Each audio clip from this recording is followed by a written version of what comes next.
আসসালামু আলাইকুম। Cooking with হানি চ্যানেলে আপনাদের স্বাগতম।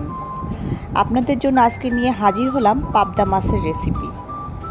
তার আগে বলিনি, আপনারা যদি আমার চ্যানেলে নতুন হয়ে থাকেন আমার চ্যানেলটি অবশ্যই সাবস্ক্রাইব করবেন এবং নতুন নতুন সকল ভিডিওর নোটিফিকেশন পেতে পাশে থাকা বেল আইকনটি অন করে দিবেন।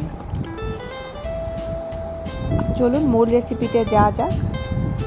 আমি আশা করব আপনারা ভিডিওটা শুরু থেকে শেষ পর্যন্ত দেখবেন।